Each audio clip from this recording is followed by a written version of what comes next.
Selamat siang Bapak Ibu Guru. Om Swastiastu. Assalamualaikum warahmatullahi wabarakatuh. Salam sejahtera, Rahayu. Yang terhormat Bapak Ibu Guru SD 1 Sumerta, puja dan puji syukur saya panjatkan kehadapan Tuhan Yang Maha Esa, karena berkat Beliau kita dapat berkumpul di ruangan ini untuk melakukan kegiatan diseminasi budaya positif. Bapak Ibu, saya mengucapkan terima kasih atas waktunya untuk mengikuti kegiatan diseminasi disiplin positif ini. Diseminasi ini merupakan salah satu aksi nyata yang merupakan kegiatan atau tugas dari guru penggerak, yaitu pada modul 1.4. Baik Bapak Ibu, sebelum saya memaparkan diseminasi hari ini, saya akan mengajak Bapak Ibu untuk lebih semangat lagi untuk menyanyikan salah satu lagu.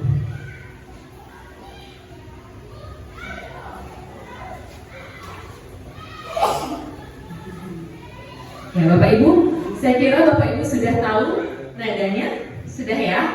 Kita menyanyikan bersama-sama dengan semangat. 1, 2, 3, mulai. Cikini kegonah dia, di sini guru SD 1 siap sedia. Cikampek, Tasikmalaya, kami siap untuk belajar bersama. Jakarta ke Jayapura, kami guru yang selalu bergembira. Madura sampai Papua, selalu fokus, semangat dan bahagia. Asik. Oke, kita beri tepuk tangan dulu Bapak Ibu. Ya.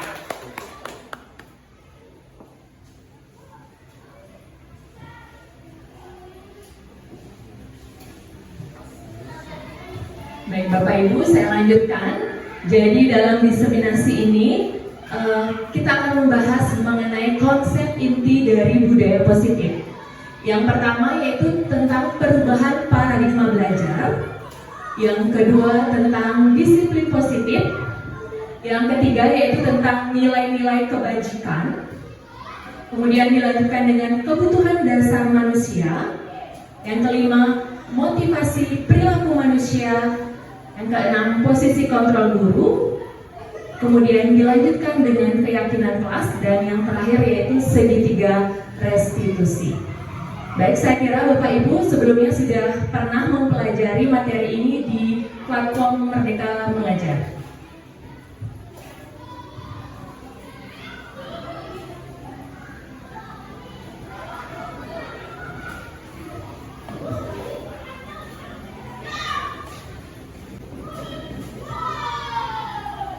Ya Bapak Ibu, sebelum saya memulai ke pembelajaran dengan paradigma baru sebelumnya, Bapak Ibu tahu itu apa budaya positif?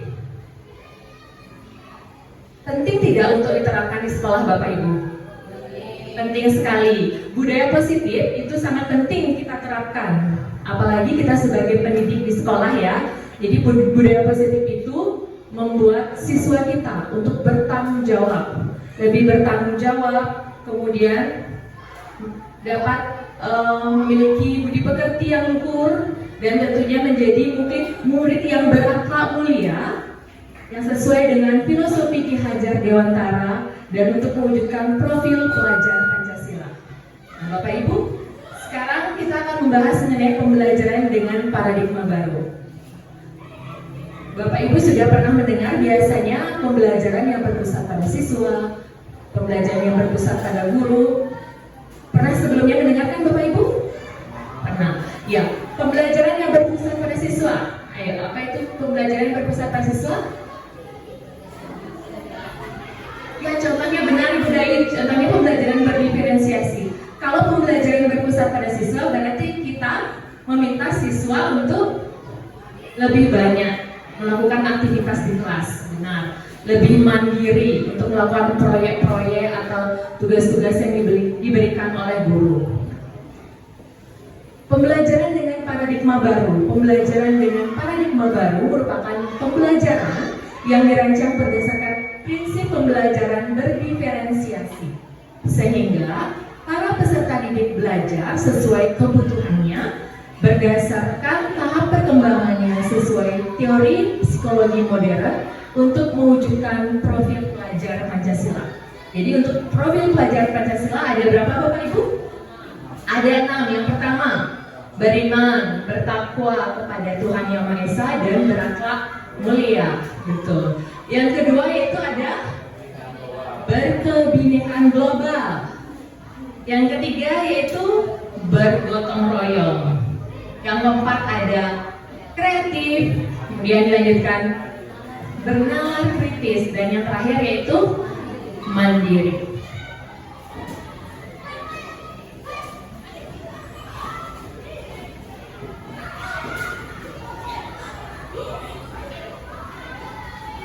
Nah, Bapak Ibu, di sini ada beberapa miskonsepsi tentang teori kontrol. Jadi ada 4 ya Bapak Ibu.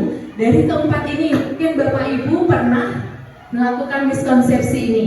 Yang pertama yaitu ilusi guru mengontrol murid. Yang kedua, ilusi bahwa semua penguatan positif, efektif dan bermanfaat. Yang ketiga, ilusi bahwa kritik dan membuat rasa bersalah mampu menguatkan karakter. Dan yang terakhir yaitu ilusi bahwa orang dewasa berhak memaksa. Dari keempat ini, Pak Juni pernah melakukan miskonsepsi ini? Pernah? Ya, pernah kayaknya. Saya pun juga pernah melakukan miskonsepsi ini ya. Jadi Bapak Ibu, dari keempat ini yang paling membuka pikiran saya ketika di guru penggerak yang kedua, yaitu ilusi bahwa semua penguatan positif, efektif dan bermanfaat. Seperti misalnya kalau anak-anak pernah menjawab pertanyaan dari guru, kemudian kita memberikan hadiah, ternyata itu tidak efektif Bapak Ibu guru, karena dia tidak mau berusaha kalau kita tidak memberikan hadiah. Benar. Jadi tidak semua penguatan positif itu efektif dalam pembelajaran. Kemudian ada juga ilusi bahwa orang dewasa berhak memaksa. Anak-anak harus belajar, ya perhatikan Bu Guru PowerPoint di depan, padahal gaya belajarnya bukan visual, mungkin dia kinestetik. Jadi kita sebagai orang dewasa, kita sebagai guru tidak boleh memaksa anak-anak. Ya, seperti itu miskonsepsinya. Lanjutkan.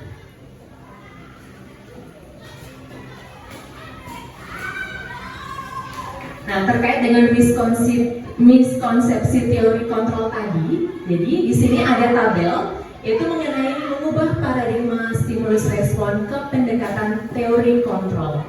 Jadi di stimulus respon di sana ada realitas atau kebutuhan kita sama, padahal realitas dan kebutuhan kita berbeda. Jadi kebutuhan setiap murid itu berbeda Bapak Ibu. Kemudian yang kedua ada semua orang melihat hal yang sama. Namun di teori kontrol, setiap orang memiliki gambaran yang berbeda. Yang selanjutnya, di stimulus respon, kita mencoba mengubah orang agar berpandangan sama dengan kita. Padahal seharusnya dalam teori kontrol kita berusaha memahami pandangan orang lain tentang dunia. Selanjutnya ada perilaku buruk dilihat sebagai suatu kesalahan, namun di teori kontrol semua perilaku memiliki tujuan. Nah, ini contohnya Bapak Ibu. Biasanya ada salah satu murid yang terlambat ke sekolah. Pasti kita selalu menjudge murid tersebut, kamu kenapa terlambat ke sekolah? Misalnya sebelum kita bertanya, pasti kita sudah menjudge bahwa dia terlambat sekolah itu perbuatan yang negatif. Seharusnya kita sebagai guru, pertama-tama kita harus bertanya dulu, kenapa kamu terlambat, seperti itu, dengan nada yang halus, yang sopan. Nah, siapa tahu dia terlambat itu gara-gara salah satu keluarga sakit sehingga tidak ada yang mengantar, atau kendaraan motornya orang tuanya bannya pecah, nah seperti itu kita tidak tahu. Jadi tadi kita semua perilaku itu ternyata memiliki tujuan. Selanjutnya ada stimulus respon, orang lain bisa mengontrol saya. Sedangkan di teori kontrol, hanya Anda yang bisa mengontrol diri Anda sendiri. Seperti itu. Contohnya seperti ini. Misalnya guru datang terlambat ke sekolah. Nah, walaupun tidak ada kepala sekolah, kalau dia tetap terlambat, berarti orang lain juga tidak bisa mengontrol dirinya sendiri. Dia tetap hanya dirinya sendiri yang dapat mengontrolnya. Jadi keyakinan dalam diri sendiri, walaupun tidak ada kepala sekolah, jadi guru tersebut tetap harus datang tepat waktu. Seperti itu. Kemudian selanjutkan dengan stimulus respon selanjutnya itu itu sudah. Pemaksaan ada pada saat bujukan gagal. Sedangkan pada teori kontrol yaitu kolaborasi dan konsensus menciptakan pilihan-pilihan baru. Ya. Demikian Bapak Ibu untuk perubahan paradigma stimulus respon ke pendekatan teori kontrol.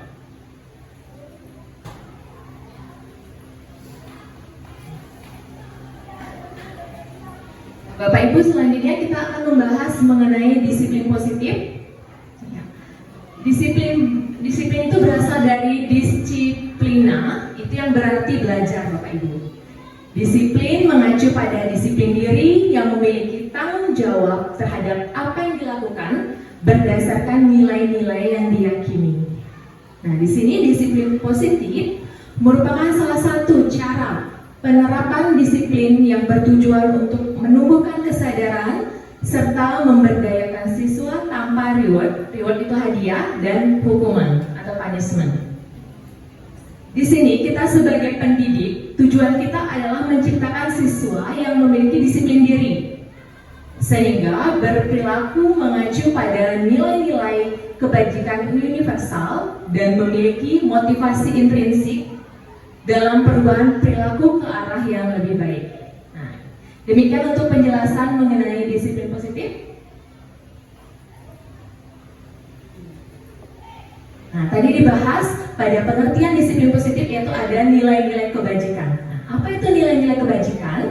Nah, nilai-nilai kebajikan itu adalah nilai yang disepakati bersama, lepas dari suku bangsa, agama, bahasa, maupun latar belakangnya.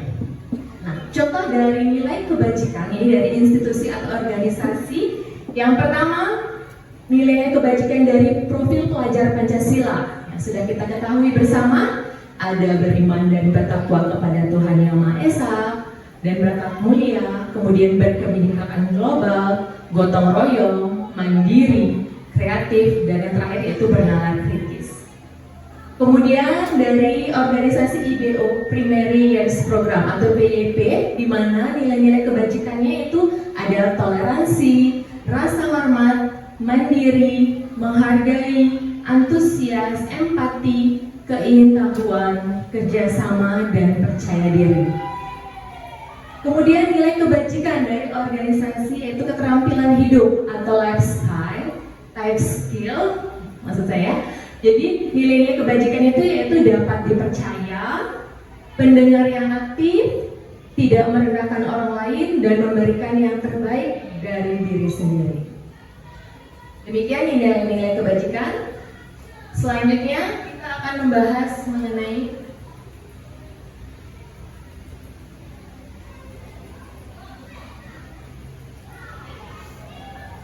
sebelum kita ke pembahasan selanjutnya, kita akan melakukan ice breaking. Jadi kita akan bermain tebak-tebakan ya Bapak Ibu Guru. Jadi di sini clue-nya adalah tujuan. Mungkin Bapak Ibu Guru sudah pernah melakukan ice breaking ini. Coba Miss Resmini sebutkan salah satu provinsi yang Miss Resmini mau kunjungi. NTT. Nah, Miss Resmini mau pergi ke NTT. Apa saja yang dibawa? Ayo. Clue-nya tujuan, apa saja yang dibawa? Miss Resmini mau ke NTT. Apa saja yang dibawa? Pertama, ada yang tahu? NTT. Ayo, clue-nya adalah tujuan. Kira-kira apa ya dibawa Miss Resmini kalau mau ke NTT?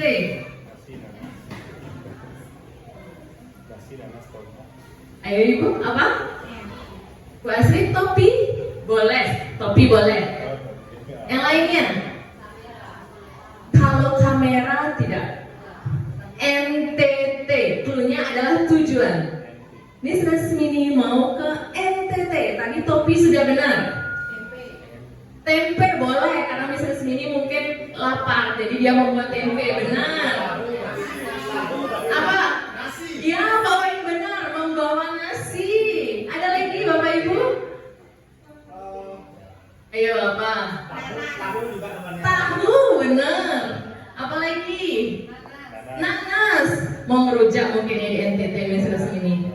Miss Resmini mau bawa apa lagi? Selain nasi, tahu, tempe, topi, nanas. Bawa teman hidup pastinya ya. Uang tidak. Mungkin Miss Resmini belum paham tentang tebak-tebak. Clue-nya adalah tujuan Miss NTT. Ada bawa nasi, tahu, tempe, tas boleh. Apa? Ayo Miss Resmini paham tidak? Oke, karena ada satu orang yang belum paham, Pak Juni. Ayo, satu tujuan mau kemana? Ke Bali. Oke, apa saja yang dibawa? Bakso, benar. Basreng. Ayo Miss, tahu Miss Bali Miss bawa apa aja? Clue-nya adalah tujuan Miss. Bola, benar. Sudah paham ya Miss. Apa lagi Miss selain bola? Ikan. Oke, Pak Juni bawa ikan. Bawa ayam juga. Apa lagi? Ayo. Baju. Mana mungkin ya Pak Juni telanjang. Ada lagi satu. Ada lagi satu yang belum yang harus dibawa Pak Juni kalau mau ke Bali. Lontong. Dibawa lontong. Jadi Pak Juni suka makan lontong. Oke, sudah paham ya Bapak Ibu tentang ice breaking ini? Clue-nya adalah tujuan. Ini sudah paham? Sudah. Jadi kita tujuannya misal ke Bali. Hurufnya adalah B A L I. Jadi yang dibawa adalah B, misalnya bakso, A ayam, L lontong, I ikan ya. Oke, di sini viral ini ice breakingnya di media sosial. Baik, dilanjutkan. Nanti ice breaking ini bisa dicobakan di kelas ya Bapak Ibu.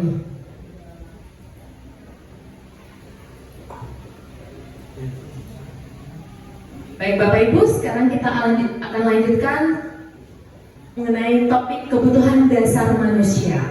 Nah, sebelum saya membahas mengenai kebutuhan dasar manusia yang Bapak Ibu ketahui apa saja? Sandang, pangan, papan, ya. Jadi kebutuhan dasar manusia adalah segala sesuatu yang kita lakukan untuk mendapatkan apa yang kita inginkan. Nah, kita bekerja untuk menginginkan apa Bapak Ibu? Uang, benar sekali. Selain uang apa Bapak Ibu? Apa yang kita butuhkan? Teman, kan dengan bekerja bisa dapat teman, relasi, dan gaji, itu yang terpenting. Baik, saya lanjutkan. Seluruh tindakan yang kita lakukan memiliki tujuan tertentu dan semua usaha terbaik yang kita lakukan adalah dalam rangka agar kebutuhan dasar kita terpenuhi dengan baik. Nah, kebutuhan dasar ini sangat penting Bapak Ibu diketahui dan dipenuhi. Nah, jika kebutuhan dasar ini tidak terpenuhi, apa yang terjadi? Kalau kita tidak bekerja, apa yang terjadi misalnya? Kelaparan. Benar. Kalau Mr. Smith tidak bekerja, biar tidak kelaparan, apa yang dilakukan? Minta uang kepada suami, jangan sampai kelaparan misalnya tiba-tiba kalau resign. Ya, bila saya lanjutkan.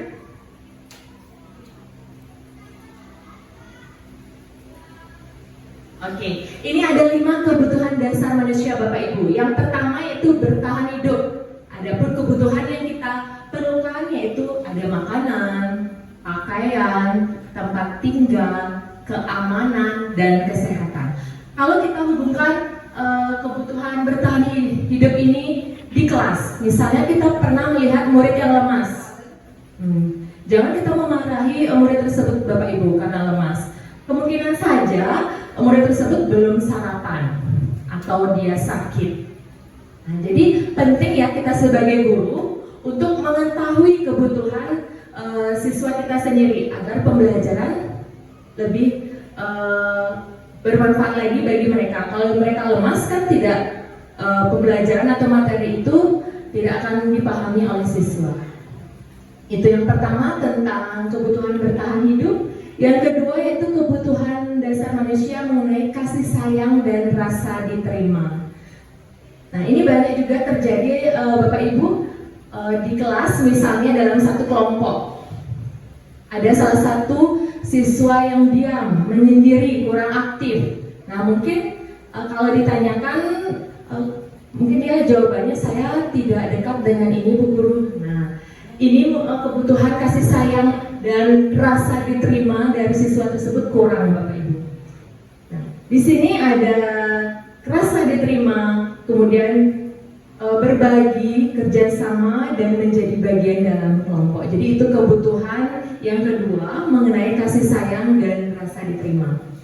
Kemudian kebutuhan selanjutnya Bapak Ibu ada penguasaan. Ya, di sini yang terkait adalah harga diri, keinginan untuk dianggap, memimpin, berprestasi, diakui, dan didengar. Jadi penguasaan ini sering kita terapkan ya Bapak Ibu di pembiasaan pada pagi hari.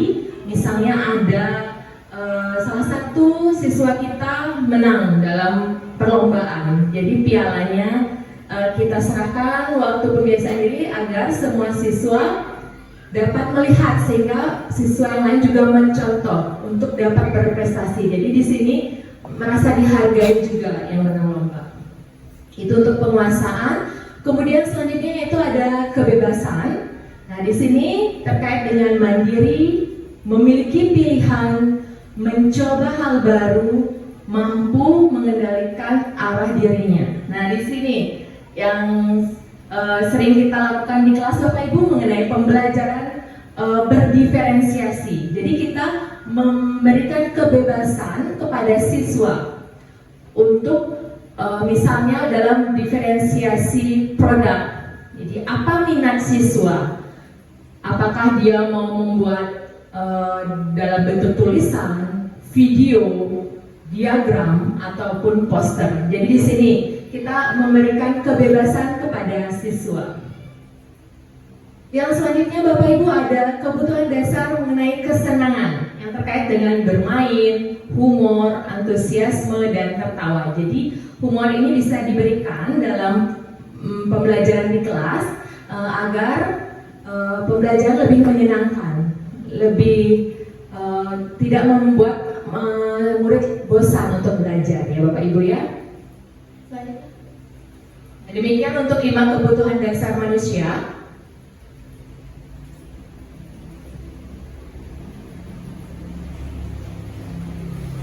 Nah, selanjutnya yaitu mengenai motivasi perilaku manusia. Yang pertama, nah sebelumnya ada 2 motivasi Bapak Ibu ya. Ada motivasi ekstrinsik yang dari luar, kemudian motivasi intrinsik yaitu dari dalam diri kita sendiri. Nah, yang pertama untuk menghindari ketidaknyamanan atau hukuman. Jadi anak-anak pergi ke sekolah tepat waktu, tidak terlambat. Dia tidak ingin dihukum. Jadi ini merupakan salah satu contoh dari motivasi ekstrinsik, yaitu dari luar, benar. Yang kedua ada untuk mendapatkan imbalan atau penghargaan dari orang lain. Nah di sini misalnya di kelas ada salah satu siswa yang berhasil menjawab atau mengerjakan tugas dengan baik, kita beri hadiah. Nah ini untuk mendapatkan imbalan. Dia hanya mau bekerja dengan baik atau membuat tugas dengan baik hanya karena imbalan. Ini merupakan salah satu motivasi dari luar diri siswa sendiri atau motivasi ekstrinsik. Benar sekali. Nah, untuk contoh yang ketiga, untuk menjadi orang yang mereka inginkan dan menghargai diri sendiri dengan nilai-nilai yang mereka percaya. Ini merupakan contoh dari motivasi intrinsik atau motivasi dari dalam diri sendiri. Nah, walaupun guru tidak memberikan hadiah, tetapi murid tersebut berusaha untuk membuat tugasnya dengan baik, tanpa mengharapkan atau hukuman, imbalan. Mereka tetap mengerjakan tugas dengan baik, datang tepat waktu, seperti itu merupakan contoh dari motivasi intrinsik atau dari dalam diri sendiri, tanpa perlu dipantau lagi oleh guru, tanpa perlu diberikan nasihat lagi oleh guru. Jadi itu merupakan dari keyakinan dari dalam dirinya sendiri. Demikian untuk motivasi. Nah, terkait dengan motivasi tadi, di sini ada hukuman, penjelasan mengenai hukuman, konsekuensi, restitusi. Nah, untuk hukuman dan konsekuensi ini mungkin Bapak Ibu guru sudah sering mendengar. Saya juga sudah sering mendengar. Nah, untuk restitusi ini Bapak Ibu, ini baru pertama kali saya dengar juga dalam pendidikan guru penggerak. Jadi ini untuk motivasi dalam diri ada 3 Bapak Ibu. Yang pertama yaitu hukuman. Akan membahas mengenai hukuman. Nah, hukuman ini tidak terencana Bapak Ibu dan tiba-tiba. Misalnya dia datang terlambat, tidak ada di tata tertib. Coba kamu bersihkan WC. Nah, itu secara tiba-tiba atau tidak terencana kita memberikan hukuman kepada siswa. Yang kedua, murid tidak tahu apa yang akan terjadi atau tidak dilibatkan. Misalnya besoknya murid tersebut terlambat lagi ke sekolah. Kemarinnya yang memberi hukuman Pak Wira. Kemudian besoknya dia terlambat lagi, yang memberi hukuman Miss Resmini. Jadi dia tidak tahu apa hukuman yang diberikan Miss Resmini. Padahal kemarin Pak Wira sudah menyuruh anak tersebut membersihkan WC, mungkin besoknya Miss Resmini yang menghukum beda lagi, mungkin memungut sampah di halaman. Nah, itu contoh dari hukuman Bapak Ibu. Jadi murid tidak tahu apa yang akan terjadi pada dirinya sendiri ketika melanggar. Selanjutnya itu bersifat satu arah. Nah, apa maksudnya di sini? Jadi bersifat satu arah itu tidak ada diskusi terlebih dahulu dengan siswa, hanya dari gurunya saja yang langsung memberikan hukuman. Jadi itu bersifat satu arah. Yang terakhir ini yaitu berupa hukuman fisik atau psikis. Nah, fisik itu seperti meminta dia lari di keliling lapangan, push up atau jongkok bangun. Kemudian psikis itu bisa memarahi dia dengan kata-kata verbal atau menggunakan kata-kata.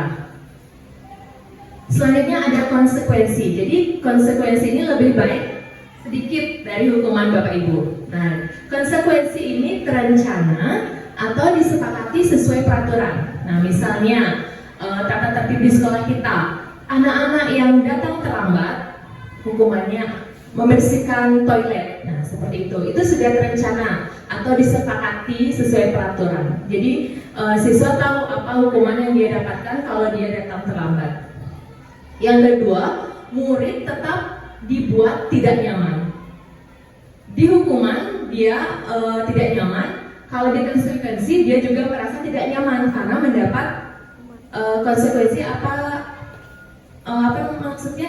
Di sini konsekuensi itu tetap memberikan sejenis hukuman tapi sudah disepakati sehingga murid itu tetap merasa tidak nyaman karena dia tidak datang tepat waktu. Dia tetap bertanggung jawab untuk membersihkan toilet. Nah, seperti itu. Selanjutnya, sikap guru selalu memonitor murid. Nah, di sini mungkin gurunya selalu sedikit cerewet di sini Bapak Ibu ya untuk memonitor muridnya dalam perilaku di sekolah.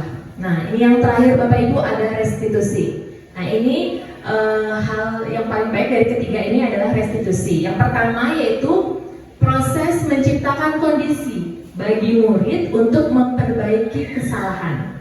Kemudian yang kedua yaitu proses kolaboratif yang mengajarkan murid untuk mencari solusinya sendiri. Nah, di sini saya kembali kembali menggunakan contoh siswa yang terlambat. Jadi di sini yang pertama kita lakukan adalah bertanya kepada murid tersebut, kenapa terlambat, kemudian tata tertib apa yang sudah kamu langgar, kemudian apa yang kegiatan yang kamu lakukan agar tidak melanggar tata tertib tersebut. Jadi di sini restitusi ini membuat bersifat dua arah Bapak Ibu ya, berbeda dengan hukuman dan konsekuensi.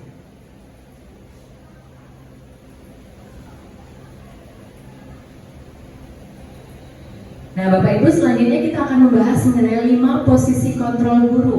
Nah yang pertama ada pembuat rasa bersalah. Gimana contohnya kontrol guru yang membuat rasa bersalah? Ada yang tahu? Membuat rasa bersalah?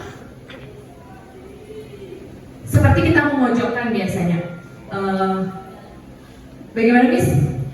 Menyalahkan siswa. Iya. Kalau dia terlambat disalahkan.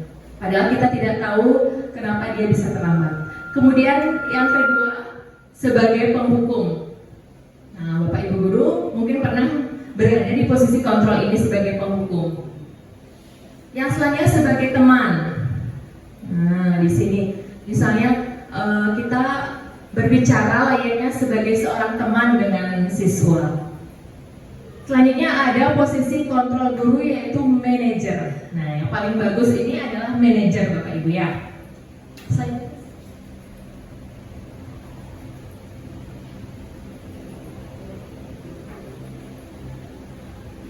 Nah, Bapak Ibu agar lebih memahami lagi tentang kontrol guru, jadi di sini adalah contoh penerapan 5 kontrol guru.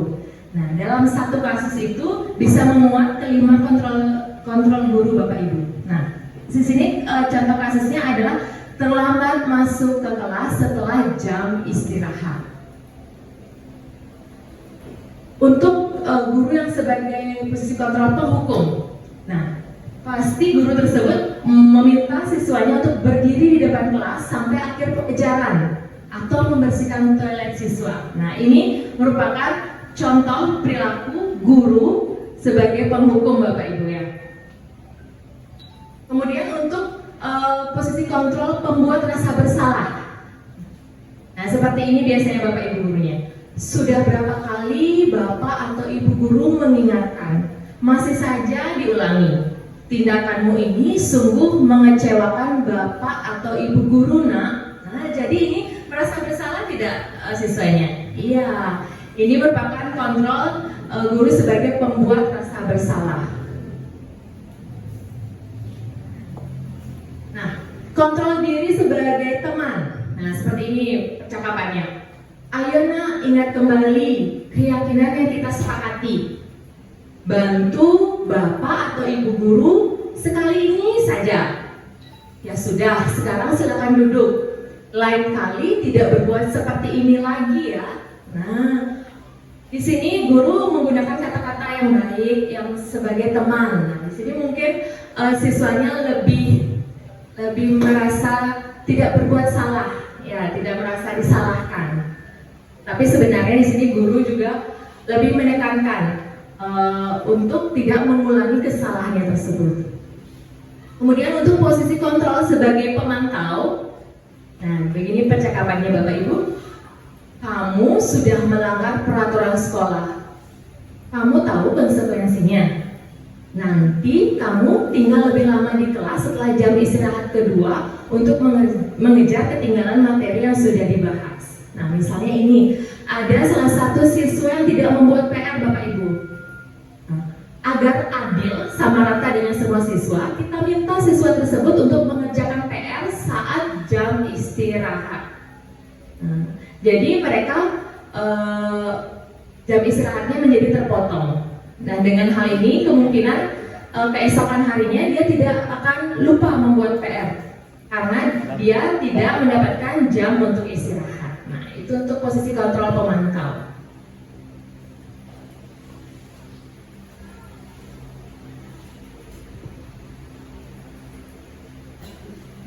Ini untuk posisi kontrol yang terakhir yaitu sebagai manajer Bapak Ibu. Berikut percakapannya. Apakah kamu tahu kesalahanmu nak? Kira-kira bersediakah kamu memperbaiki kesalahanmu? Bagaimana caramu untuk memperbaiki kesalahan ini? Nah, ini manajer. Ya.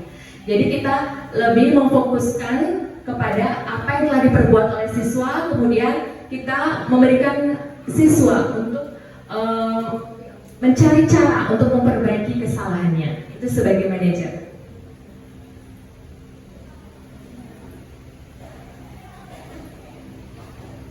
Nah, di sini ada beberapa percakapan tentang posisi kontrol. Apakah aku? Yang pertama, kamu tidak pernah benar melakukannya. Kira-kira ini posisi kontrol yang mana, Bapak Ibu? Kamu tidak pernah benar melakukannya. Termasuk apa? Penghukum?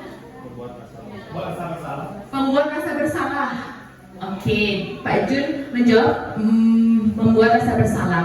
Kemudian yang kedua, apa rencanamu untuk menyelesaikan masalah ini? Manajer. Oke, kita keep dulu ya jawabannya. Yang ketiga, ayolah lakukan demi Bapak Ibu ya. Teman. Oke, kita keep dulu ya Bapak Ibu ya, benar atau tidak? Benar atau salah jawaban Bapak Ibu dulu. Yang terakhir, kamu tidak pernah mendapatkan nilai jika tidak mengerjakan tugas. Memantau. Oke, sekarang kita lihat jawaban Bapak Ibu benar atau salah. Yang pertama, lanjutkan. Kunci jawabannya, iya. Yang pertama itu penghukum Bapak Ibu ya. Yang kedua itu posisi kontrol sebagai manajer. Kurang tepat tadi ya. Yang ketiga teman, benar. Dan pemantau. Jadi saya juga lebih gampang untuk melihat ciri-ciri posisi kontrol itu sebagai teman karena mudah dilihat dari percakapan Bapak Ibu. Nah, biar lebih rileks lagi, lebih semangat lagi untuk mengikuti diseminasi hari ini, saya akan mengajak Bapak Ibu untuk melakukan ice breaking. Jadi sekarang ice breakingnya namanya terbalik. Terbalik, ingat ya. Kata kuncinya adalah terbalik. Kalau caci, maksudnya ukurannya ya. Kalau caci itu kan pendek. Berarti kebalikannya panjang. Kalau ular panjang, kebalikannya pendek. Kalau gajah Bapak Ibu kan besar, kebalikannya kecil. Oke, kalau semut ya besar kebalikannya ya. Tapi di sini kita pakai gerakan Bapak Ibu. Ya, dicoba ya. Oke. Cacing panjang, benar. Ular pendek. Tikus maaf. Semut besar. Oke, gajah kecil. Oke, coba saya tes Bapak Ibu ya. Masih konsentrasi atau tidak? Gajah. Iya, benar. Cacing panjang, jangan besar ya Mas Sri.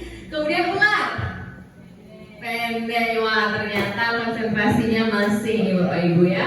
Kita dari tangan dulu Bapak Ibu ya, biar lebih semangat lagi. Oke, ke ice breakingnya kita lanjutkan lagi.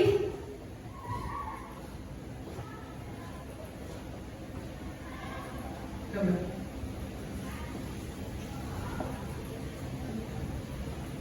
Nah, sekarang kita akan membahas mengenai keyakinan kelas Bapak Ibu.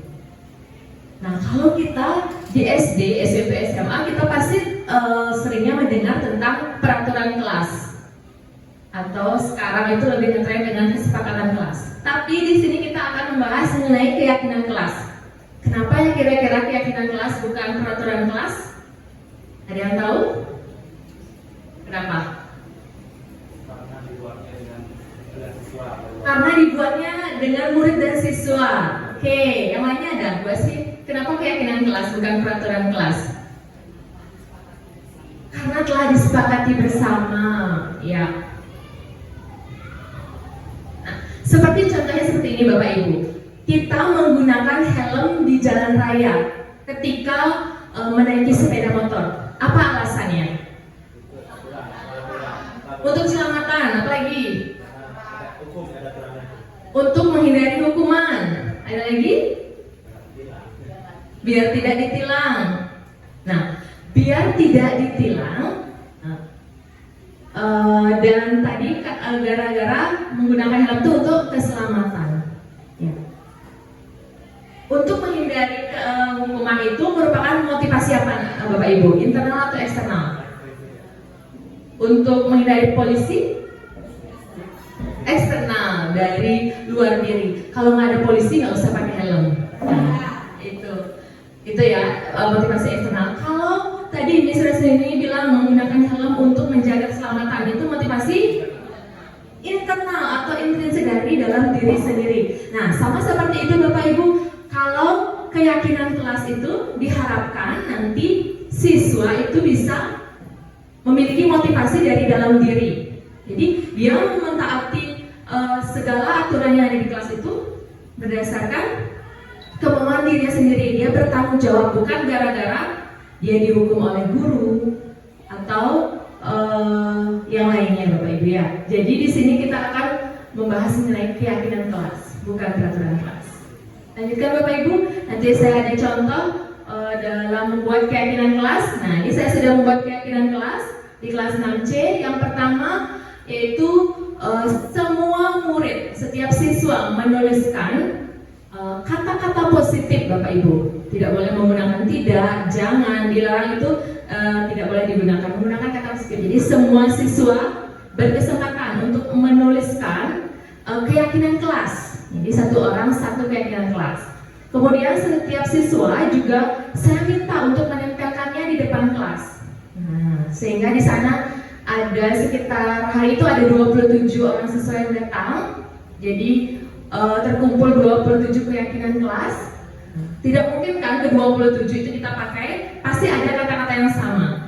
Jadi saya cocokkan keyakinan kelas 1 dengan yang kelas lain sehingga mendapatkan sekitar berapa itu ya? 2, 3, 4, 5, 6, sekitar 8 keyakinan kelas karena ada beberapa menggunakan kata-kata yang sama. Nah, setelah keyakinan kelas kita sepakati, kemudian saya meminta semua murid untuk menandatangani. Di sini ada keyakinan, jadi dia sudah yakin, sudah mau bertanggung jawab, sudah sepakat dengan keyakinan yang mereka buat. Jadi di situ sudah saya minta anak-anak untuk menandatangani. Tas kosong di sana. Ya, bisa lanjutkan, Miss. Nah, jadi Bapak Ibu, pembentukan keyakinan kelas seperti yang sudah saya jelaskan tadi itu bersifat abstrak, Bapak Ibu ya. Jadi yang kedua itu berupa pernyataan universal, kemudian dibuat dalam pernyataan positif. Jadi tidak boleh menggunakan kata tidak, dilarang, bukan. Nah, itu tidak digunakan kata-kata negatifnya. Selanjutnya untuk membuat keyakinan kelas, harus disesuaikan dulu Bapak Ibu dengan kondisi kelas dan sekolah sehingga nanti mudah diterapkan oleh siswa. Yang terakhir yaitu semua warga sekolah atau warga kelas dilibatkan saat membuat keyakinan kelas. Nah, ini ada dua arah, jadi ada posisi dua arah di sini. Tidak hanya guru yang membuat keyakinan kelas, tapi semua warga kelas. Baik, Bapak Ibu, setelah keyakinan kelas kita akan membahas mengenai segitiga restitusi. Nah, apa sih itu segitiga restitusi? Jadi segitiga restitusi itu adalah suatu proses dialog, percakapan antara guru dan siswa agar siswa dapat menyelesaikan permasalahan dengan mandiri dan bertanggung jawab. Adapun segitiga restitusi, yang pertama menstabilkan identitas. Yang kedua itu melakukan validasi tindakannya salah. Yang terakhir yaitu menanyakan keyakinan.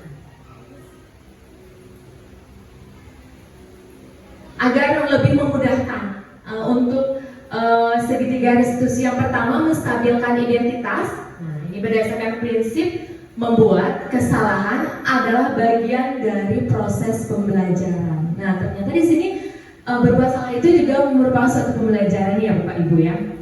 Nah, berikut percakapan percakapan atau dialog yang biasanya dilontarkan oleh guru kepada siswa. Berbuat salah itu wajar, nak.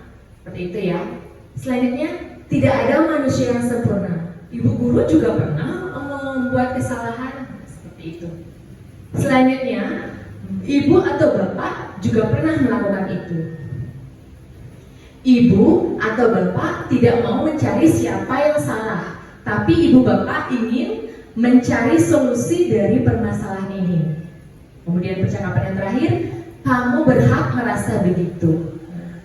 Itu merupakan beberapa contoh dialog yang dilakukan guru terhadap muridnya pada posisi menstabilkan identitas.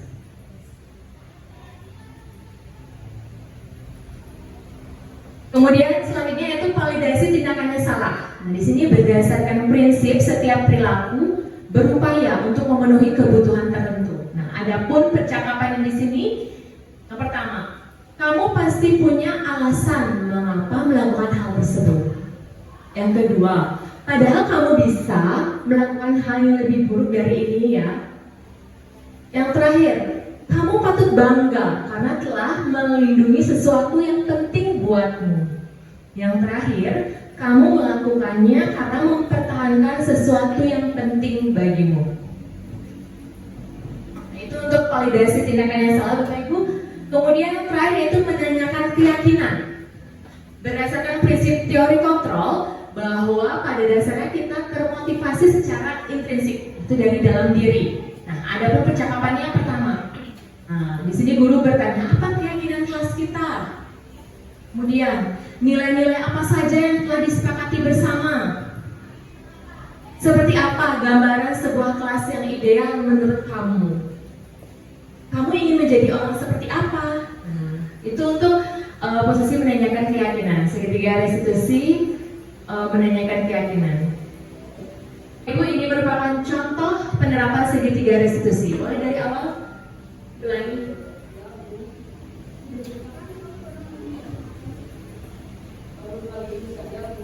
Ini dalam menstabilkan identitas Bapak Ibu.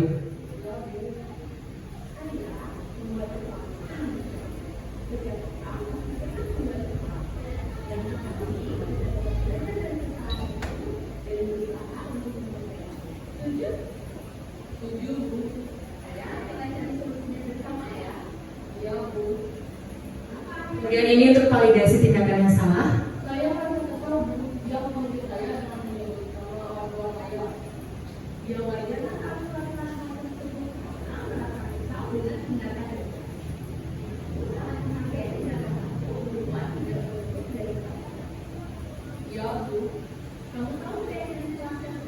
Ini untuk menanyakan keyakinannya.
Ya baik Bapak Ibu, ini merupakan kasus pertama di mana salah satu orang siswa saya dibully oleh temannya, kemudian dia memukul teman tersebut menggunakan penggaris. Nah, seperti itu contoh penerapan segitiga restitusinya.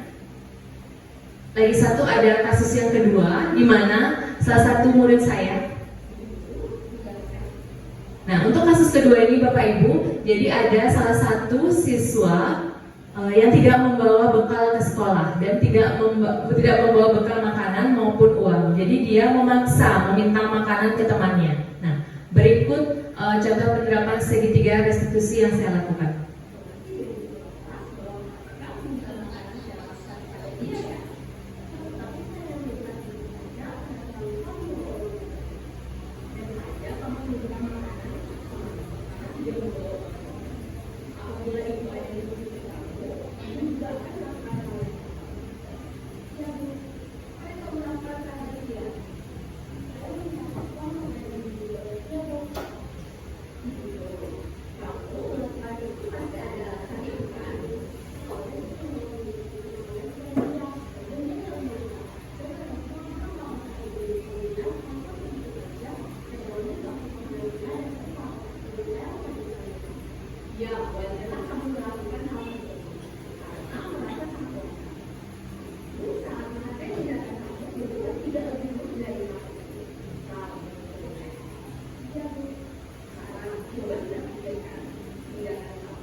Ya, Bapak Ibu, itu merupakan kasus kedua tentang penerapan segitiga restitusi. Nah, Bapak Ibu, demikian penjelasan saya mengenai diseminasi disiplin positif. Adapun penutup dari saya, dalam penerapan program disiplin positif, hendaknya guru memiliki standar kepribadian, profesional, dan sosial yang baik, di mana guru mampu merefleksi dirinya dalam posisi kontrol saat ini. Bagaimana perjalanan dirinya sebagai among atau manajer yang menuntun murid-muridnya menjadi insan yang mandiri, merdeka, dan bertanggung jawab. Jadi ini sesuai dengan standar nasional pendidikan. Nah, demikian Bapak Ibu diseminasi kita hari ini. Saya mengucapkan banyak terima kasih dan saya mohon maaf jika ada salah kata dari penjelasan yang saya lakukan tadi. Saya akhiri dengan Parama Santi, Om Santi Santi Santi Om.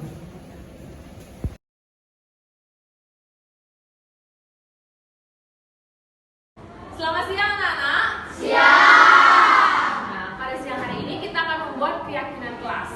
Anak-anak tahu itu apa keyakinan kelas? Tidak. Keyakinan kelas itu sama dengan peraturan kelas. Jadi peraturan kelas itu berbentuk keyakinan anak-anak. Nah, kenapa keyakinan anak-anak tidak yang lainnya? Ada yang tahu? Kenapa?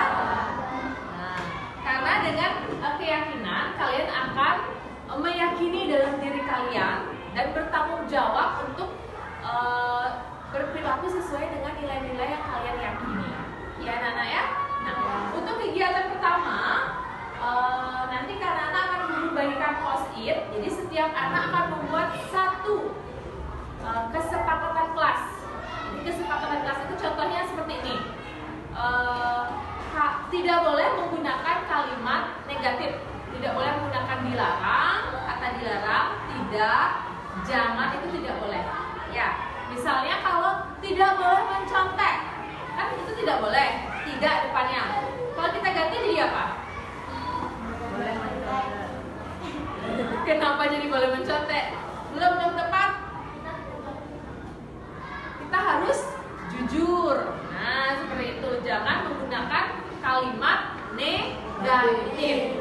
Ya, jadi setiap orang akan membuat satu peraturan yang ada di kelas dan tidak menggunakan kalimat negatif.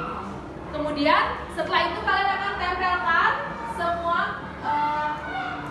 peraturan kelas yang kalian buat di papan yang sudah guru sediakan. Jika ada pernyataan yang sama, kita akan ambil satu saja. Kemudian kita akan simpulkan apa saja keyakinan kelas 6C.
datang tepat waktu. Setuju? Setuju. Ari, menghargai pendapat orang lain, hormat terhadap guru. Nanti di sini pilih satu aja ya. Menghormati guru. Sama dengan Tia, menghormati guru yang sedang menjelaskan materi. Kita ambil satu. Selanjutnya dari Puspi anak-anak, menghargai guru yang berbicara di depan.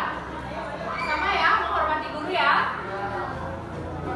Selanjutnya ada Kartika, belajar dengan jujur, menerima hasil musyawarah atau pendapat teman. Berarti yang mana yang mau diambil? Tadi ada dua Kartika. Belajar dengan jujur. Oke. Mindira, jujur jika menyontek ke teman. Berarti dia tidak jujur dong. Ya. Kalau ditanya kamu mau contek, ya jujur ya. Selanjutnya ada Kairohidi, menghormati atau menghargai teman atau guru saat dasar depan. Sama ya. Oke, selanjutnya ada Ode, jujur terhadap teman dan jujur terhadap ibu atau bapak guru. Contoh ada tadi? Belajar dengan jujur sama guru ini aja ambil Kartika ya. Lebih pakai. Selanjutnya ada Tata, kita harus disiplin dan hormat terhadap siapapun, baik itu teman dan guru serta tak dikenal, maksudnya orang yang tak dikenal. Ya, udah sama ya, kita ambil. Omi, menghormati guru dan teman, jujur terhadap teman dan guru, sama, sudah ada. Selanjutnya, Wahyudi, menghormati teman yang berbicara di depan, sama. Kenapa sama-sama? Nanti kayak pindah kelasnya hanya satu dong. Selanjutnya ada tugas harus saling toleransi, ya, ini berbeda, toleransi. Selanjutnya ada Tasya, menjaga kebersihan kelas. Menjaga kebersihan kelas. Ayuni, kita harus tolong menolong dan menghormati antar guru dan teman-teman harus saling menyayangi. Kita ambil yang menyayangi ya.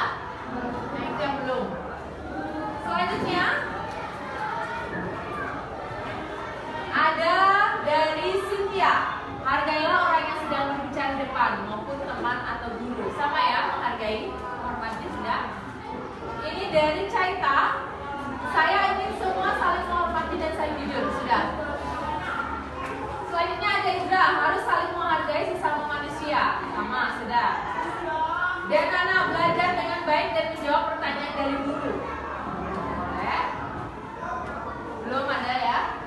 Selanjutnya dari Kayana, belajar dengan giat dan jujur. Belajar sudah ya, jujur juga sudah. Rani, kita harus saling menghormati dan disiplin di kelas. Kita juga harus menghargai teman dan guru, sama juga. Dari Kela, kami akan selalu menghormati guru dan teman dan juga kelas kita. Akan selalu bersih dan tidak kotor. Kami juga akan selalu disiplin dan taat peraturan. Disiplin, ini yang baru ya. Selanjutnya Komang Adi, keyakinannya adalah kita harus menghargai guru dan teman. Sama ya, Mang? Evan, menghormati guru dan teman-teman dan disiplin dan stop bullying. Stop bullying, yang baru. Yes! Selanjutnya ada Yoga, kita harus mendengarkan guru saat memberikan informasi. Sama ya, menghargai dan menghormati. Ya, jadi ini anak-anak, setelah kita cek dan recek, ternyata banyak yang sama ya. Jadi ini yang sudah kita cari yang berbeda. Oke. Jadi anak-anak, keyakinan kelas kita akan Bu Guru bacakan ya, dengarkan baik-baik. Yang pertama, belajar dengan baik. Kemudian harus datang tepat waktu.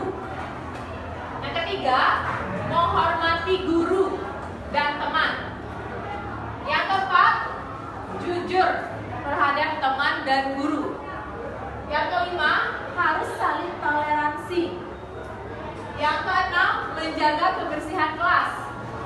Yang ketujuh, harus saling menyayangi. Ya, jatuh semua.